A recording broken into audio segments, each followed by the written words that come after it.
दुर्गापुर शहर में एक शानदार गोल्ड शॉप थी। Ramlal gold and James. दुकान के मालिक रामलाल हल्के मोटे गोल चेहरे वाले पर दिल के थोड़े कंजूस माने जाते थे। उनकी दुकान में एक खास चीज थी, सोने के बीच छुपा एक पीला चमकदार रहस्यमयी पत्थर, जिसके बारे में सिर्फ रामलाल जानते थे। इस पत्थर को वे कहते थे जीवन सोना, क्योंकि माना जाता था कि यह पत्थर जिससे भी छू जाए उसे थोड़ी देर के लिए अद्भुत ताकत मिलती है। रामलाल डरते थे कि कोई इसे चुरा न ले। उन्हें पता नहीं था कि उनका डर सच्चाई बनकर सामने आने वाला है। शहर में चोरों का बादशाह था काला डॉन, जो अभी बड़ा दांव मार के शहर के किसी कोने पर छुपा हुआ है। रामलाल काका, दुकान कैसे चल रहा है? ठीक ठाक भाई, लेकिन मेरा तो एक ही डर है। हाँ काका, हम लोगों को पता है तुम्हारा डर क्या है। वह काला डॉन। अगर काला डॉन चुरा ले तो हवा भी सोचती रह जाए वो किधर गया। तुम्हारा यही एक टेंशन की बात है। काला डॉन को पता चला कि रामलाल की दुकान में बहुत कीमती सोना है। वह चोरी की प्लानिंग करने लगा। उसे पता था कि वहाँ जादुई पत्थर भी रखा है। एक दिन शाम के टाइम एक आदमी रामलाल काका के दुकान की तरफ आता है, काला कोट पैंट जूते पहनकर। उसके थोड़ी देर बाद चोर चोर चोर, पकड़ो पकड़ो, मेरा दुकान का सारा सोना लूट लिया। रामलाल काका चिल्लाते चिल्लाते चोर के पीछे भागा। भगवान, आप मेरा क्या होगा? काला डॉन ने मेरा दुकान का सारा सोना लूट लिया। अब मेरा घर कैसे चलेगा? आसपास के लोग दौड़ के आया।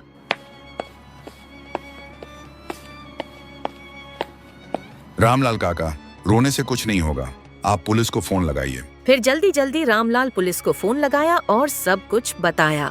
थोड़ी देर बाद इंस्पेक्टर बुद्धिराम अपने बुलेट लेकर रामलाल के दुकान पर आया। कुछ करिए इंस्पेक्टर साहब, वो पीला पत्थर मेरे जीवन का सहारा था। ऐसा क्या खास है वो पीला पत्थर में? रामलाल ने कहानी सुनाई कि पत्थर जादुई है। चाहे जादू हो या ना हो, माल वापस लाना तो पड़ेगा। इधर चोर भाग भाग कर माधवपुर गांव में आकर पहुंचा। अब मुझे इस गांव में छुपने के लिए जगह ढूंढना पड़ेगा। जो माल हमने चुराया है उसी से अब 1 महीना आराम से चल जाएगा। काला डॉन गांव के कोने पर एक पुराना घर पर अपना जगह बनाया, लेकिन उसके हाथ में वह चुराए हुए पुतला नहीं था। अरे मेरे हाथ के पुतला कहाँ गया? शायद रास्ते पर गिर गया। उसे ढूंढने अभी निकलूंगा तो खतरा होगा, कल सुबह निकलूंगा। माधवपुर गांव। सुबह हुआ, गांव में हलचल मची। इधर काला डॉन अभी तक सो रहा था। आज उठने में बहुत ही लेट हो गया। अभी पुतला को ढूंढने निकलूंगा तो लोग मुझे शक करेगा। इसी गांव में रहता था एक गरीब किसान, जिसका नाम प्यारेलाल, जो अपने परिवार के साथ एक छोटे से घर में रहता था। उसके परिवार में था उसका बेटा प्रेम, जो शहर में काम करता था, और उसकी बहू। प्यारेलाल सुबह सुबह अपने बैलों को लेकर खेत की तरफ जा रहा था। तभी उन्हें रास्ते पर एक पुतला दिखाई देती है। वह पुतला के पास गया। अरे, यह पुतला किसका है? देखकर लग रहा है इसमें कुछ अच्छा ही सामान होगा। चलो इसको उठाकर देखता हूँ। प्यारेलाल झटपट उस पुतला को उठाया। जब वो पुतला खुला तो चौंक गया, क्योंकि उसके अंदर बहुत सारा सोना था। अरे बाप रे, इतना सारा सोना! इसे देखकर तो मुझे चक्कर आ रहा है। प्यारेलाल पुतला को लेकर जल्दी जल्दी घर की तरफ चल पड़े। फूलमती, अरे ओ फूलमती, जल्दी इधर आओ, देखो मुझे क्या मिला है। क्या हुआ, इतना चिल्ला रहे हो? अभी खेत गया और अभी आ गया। देखो, मुझे खेत जाते हुए रास्ते पर ये पुतला मिला और इसमें कितना सोना है। तुम किसी को बताना मत। अरे बाप रे, इतना सोना! अब तो हम लोग अमीर बन जाएंगे। लेकिन मुझे लगता है ये सोना हम लोगों को नहीं लेना चाहिए।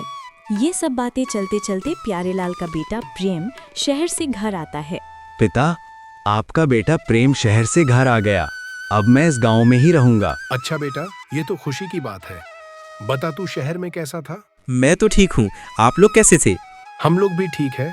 रुक बेटा, तुझे एक चीज दिखाता हूँ। यह देख बेटा, यह पुतला सोने से भरी हुई है। यह पुतला मुझे खेत जाते समय रास्ते पर मिला है। पिता, तुम ये सब में लालच मत करो। मैं एक बात बोल रहा हूँ, सुनो। पिता, मैं शहर में एक मोमो वाले रेस्टोरेंट में काम करता था। अब मैं गांव में मसाला मोमो बेचूंगा। पूरा गांव लाइन लगाएगा। अरे मेरा प्रेम, कितना दुबला हो गया। और क्या कहा बेटा मोमो, ये क्या बीमारी होती है? नाम तो पहली बार सुन रहा हूँ। अगले ही दिन प्रेम ने गांव में ठेला लगाया। प्रेम का मसाला मोमो स्पेशल लाल चटनी और चिल्लाना शुरू किया। आओ आओ, एक बार प्रेम का मसाला मोमो खा कर देखो। एक बार खाओगे तो दूसरी बार चाहोगे। अरे दादा, मसाला मोमो ये क्या चीज होता है? चलो एक बार खाकर देखते हैं। फिर ये दोनों मोमो का ठेला पर आया, मोमो खाया और यहाँ से चला गया। इधर इंस्पेक्टर बुद्धूराम को पता चल गया कि काला डॉन माधवपुर गांव में छुपा है। वो अपनी बुलेट लेकर माधवपुर गांव में घुसा। बुद्धिराम बुलेट लेकर प्रेम की दुकान पर आया और कहा, भाई मोमो वाला, तुमने इस गांव में कोई काला कोट पैंट पहने हुए आदमी को देखा है? वो एक चोर है, शहर से चोरी करके इस गांव में आकर छुपा है। नहीं सर, मैं तो कल ही शहर से घर आया। मैंने कोई इस तरह आदमी नहीं देखा है। ठीक है, चलो अब मुझे एक प्लेट मोमो दे दो। फिर प्रेम ने इंस्पेक्टर साहब को एक प्लेट मोमो दिया। इंस्पेक्टर साहब मोमो खाया और यहाँ से अपनी बुलेट लेकर चला गया। उसके थोड़ी देर बाद एक आदमी काला कोट पैंट पहनकर मोमो दुकान के पास आता है। वह और कोई नहीं, काला डॉन ही है। भाई जल्दी जल्दी एक प्लेट मोमो लगा दो, मुझे बहुत भूख लगी है। प्रेम ने काला डॉन को एक प्लेट मोमो दिया। फिर काला डॉन मोमो खाते खाते कहा, भाई तुम्हारा मोमो तो बहुत ही अच्छा है, लेकिन मैं तुमसे एक बात पूछ रहा हूँ। तुम किसी को बताना मत। क्या तुमने कोई रास्ते पर बैंगनी रंग की पुतला देखा है? प्रेम तभी समझ जाता है कि ये और कोई नहीं, वो चोर ही है जो शहर से भाग के इस गांव में आया है। नहीं दादा, मैंने कोई पुतला नहीं देखा है। फिर काला डॉन यहाँ से चला गया। तभी तुरंत प्रेम ने इंस्पेक्टर बुद्धिराम को फोन लगाया। हेलो सर, आप जिस आदमी को ढूंढ रहे थे वो आदमी अभी मेरे दुकान पर आया था। तभी इंस्पेक्टर बुद्धिराम बुलेट लेकर काला डॉन का पीछा करता है और काला डॉन को पकड़ लेता है। अब कहाँ भागोगे काला डॉन, तेरा सारी खेल खत्म। और बुद्धूराम काला डॉन को पकड़ लेता है और प्रेम का पिता प्यारेलाल वो पुतला पुलिस को वापस कर देता है।